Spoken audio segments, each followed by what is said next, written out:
Welcome back to another first impression, this time for the anime Ascendance of a Bookworm Season 4, Adopted Daughter of an Archduke. Synopsis on any list.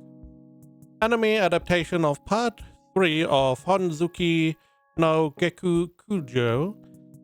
Following a disastrous encounter with a noble, Mine finally resolves to say goodbye to her family and friends in the lower city, changing her name to Rose Mine and beginning her new life as the adopted daughter of Ehrenfest's Archduke. However, her days as an Archnoble in noble society are brutal, as she is put through rigorous etiquette and magic training on top of her duties as High Bishop and Forewoman.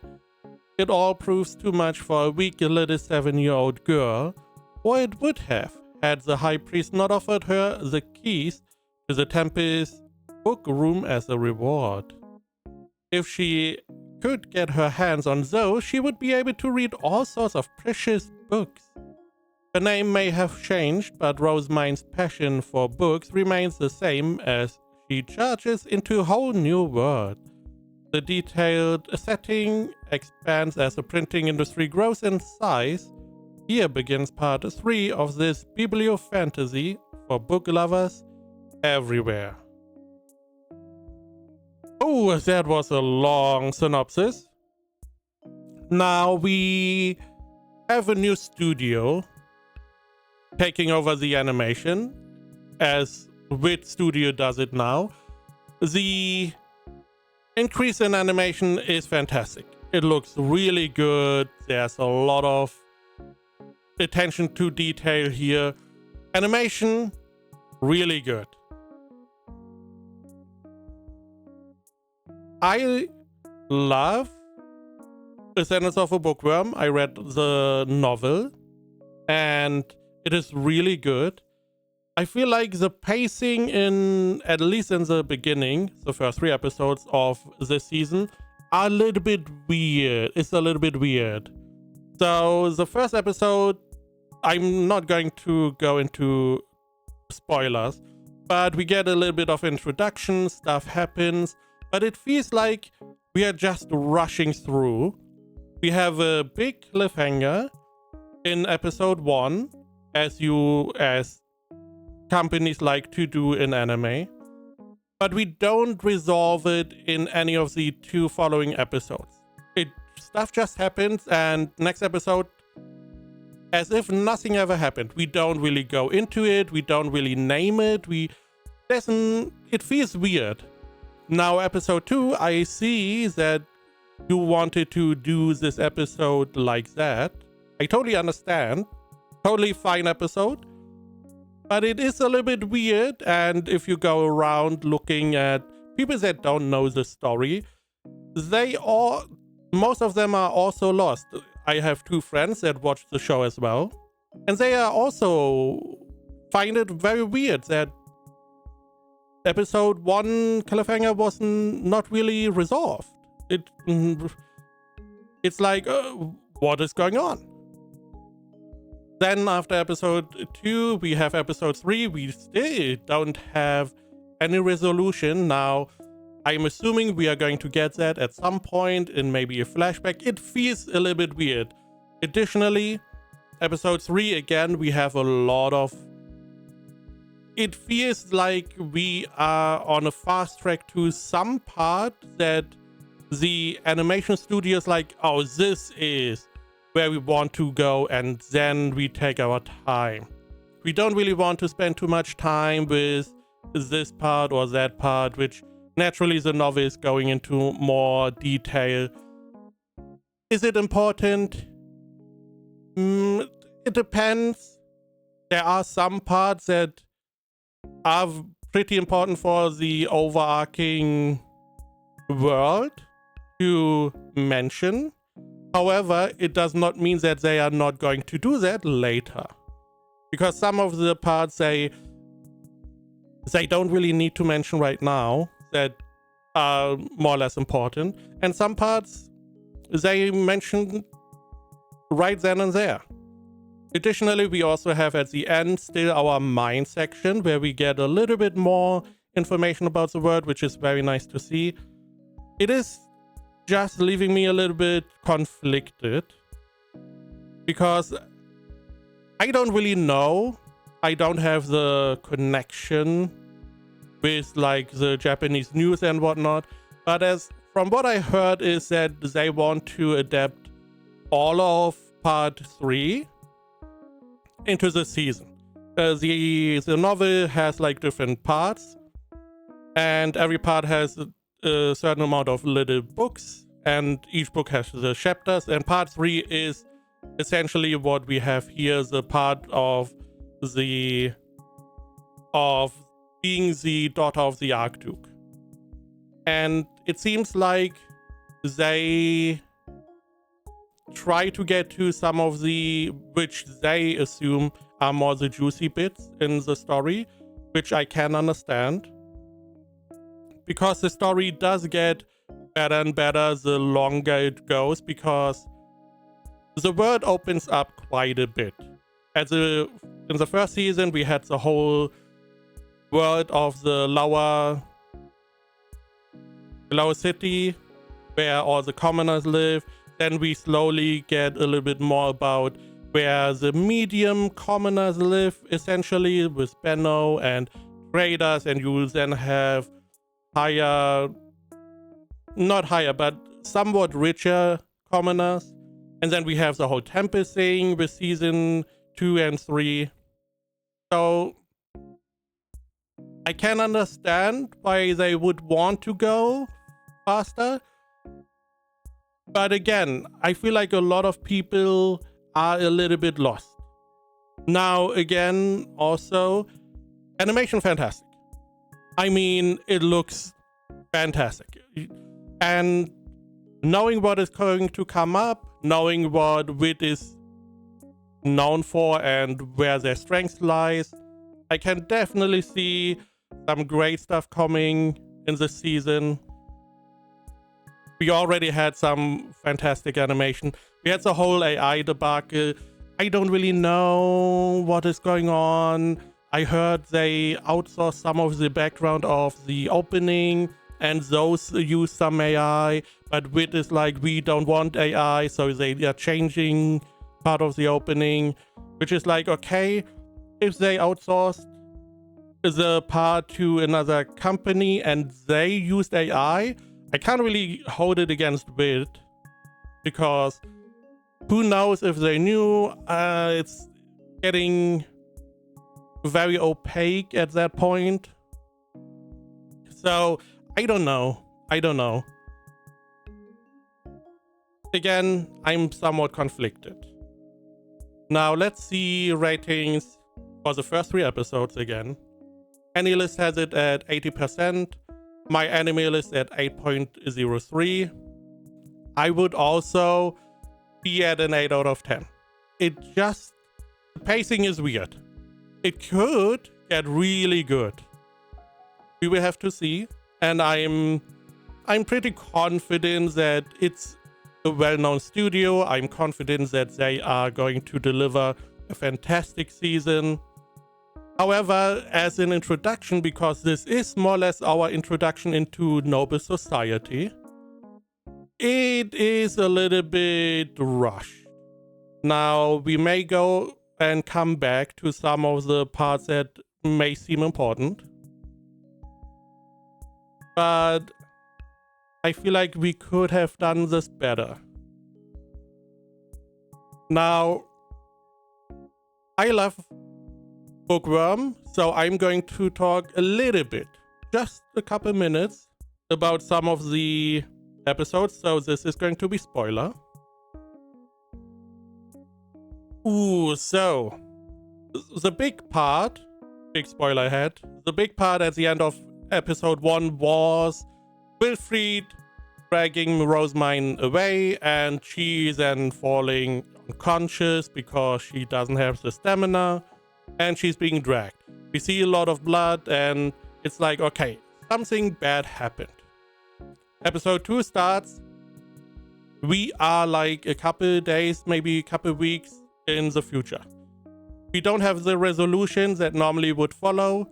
It may be that this one comes back, because as far as I remember, it was a pretty important part of the whole relationship between Wilfried and Rosemine, because they grew up differently. They are different, totally different characters. Now, episode 2, I do understand why they wanted to do episode 2 as they did, because it is a very nice, rounded episode. It's like a standalone episode. You could have that as an OVA and it would fit really well. We get to see Mine, we get to see her reconnect with her family.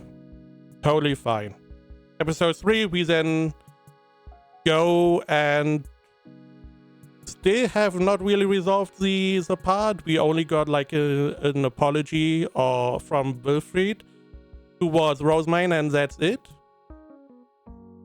So again, I feel like most of this could have been prevented by just not showing the result of her being dragged away. Or even don't let her be dragged away. Don't show that. And it would have been fine, I feel like. But okay, maybe they wanted to stay true to the source material and just move around a little bit. I don't know.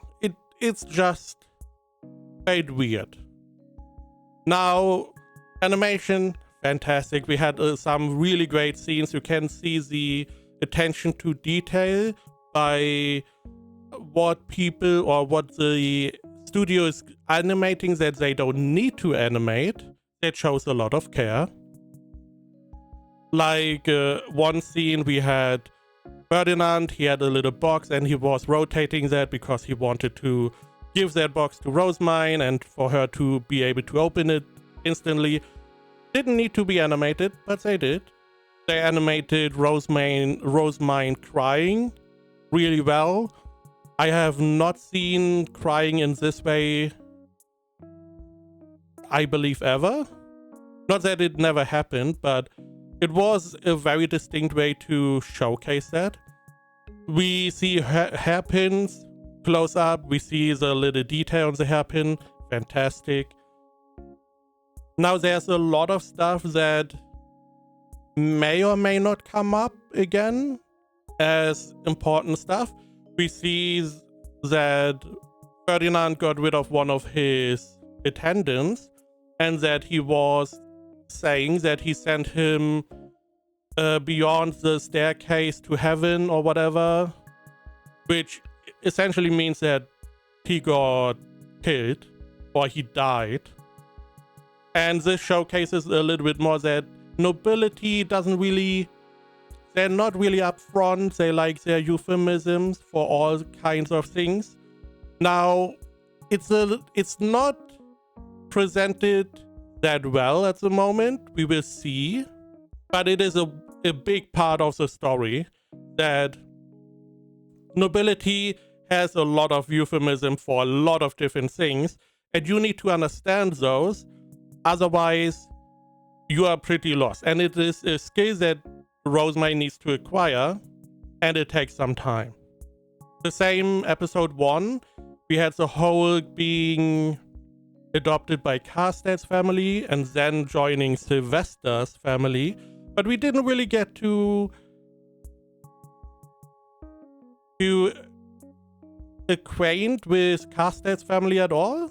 We just get, oh, this is the mom, this is Karstad, here are your brothers, good, now go to Sylvester. We didn't really have any time to get to know them, what they stand for. The same then with some of the other characters. We don't really get a lot of time in the first 3 episodes. Again, first 3 episodes. Wilfried, we have seen for like 2 minutes at best in the 3 episodes, which is not a lot because we have more time normally. The whole scene where she got dragged away, it happened a little bit differently because Ferdinand was normally the guy that pushed Rosemine to follow Wilfried, because he didn't want to leave because they had the agreement that if everything goes smoothly, that she gets the keys to the library, and that is why she didn't want to leave, and Ferdinand had to more or less push her to leave. So it's a little bit weird that we changed that just to have the cliffhanger that we don't resolve. We get to find out some other information as well, which is nice. Bookworm has a lot of miscellaneous information about the world that may not seem important, but it can become important. We had the whole, whenever you dress up, that you dress up in the color of the season or in the color of your birth season, which is not really important in the grand scheme, but it's nice world building that this is how it is being done. We also find out in episode 3 that normally noble etiquette, if you offer someone else food, if your cook produced food and gives it to another noble, you need to eat first to showcase, hey, it's not poisoned. That is very important. This is like 101 noble etiquette. There's a lot of little bits and pieces you get shown but not explained. I believe the novel is similar. I mean, not... In episode 1, we see like a lineup of nobles, and only a couple of them get nameplates, but you see a lot of people that are going to come up in the story, like Grandpa, Riada, which we see in episode 3 finally. You get even named Tartmut, which is very interesting because, as far as I remember, he's not important for quite some time. Which is really nice. It's a really nice detail. There are other scenes where you can clearly make out, oh, here we see Angela, here we see Eckhart. There's a lot of attention to detail here. I don't know if that is because of the studio, the animators, or maybe the author is more involved. I don't know exactly, but the result is really good. Also, something that is, again, spoiler section, not really talked about, but showcased. We see in episode 3 how they make the monastery, which, again, I believe normally happens, or it takes a little bit more time to happen. The monastery is being built through magic and showcases more how the city is being built as well. Because this came up with a friend, again spoiler, that he was like, these buildings don't really make sense. You have like the stone foundation, the first and second story is like stone, and then you have like a wooden building on top. Now, because in our world it's like 2 or 3 story buildings where the max you could do. But with the stone foundation, you can have like 5-story buildings, which is interesting. Now we have seen the monastery being built, which has the same color as the stone floors of the first and second, which showcases a little bit, oh, so there's more stuff going on there as well. Even though this may not come up anytime soon. But I just like that the detail is there if you know about it. And that is always nice to see. The same with Ferdinand. We had one meeting where Rosamund was sitting there eating, and Ferdinand joined her. But he didn't eat anything, which is interesting. And we also have a different scene where she gets introduced to society. We have the ceremony where she has to more or less put a seal on a little, what is it, a brooch or whatever, a little round stone, which then has a bunch of colors, but you see there's a lot of detail there. One of them, she has a rainbow glow around her before she puts the magic into the step. Then she puts it onto the brooch, which then shows 7 colors. And Ferdinand just saying, oh, I knew it. We had the similar thing in season 3, I believe. Before Ferdinand was reading her memories, he gave her a drink, and she said it tasted sweet. And he was just like, oh, it tastes sweet to you.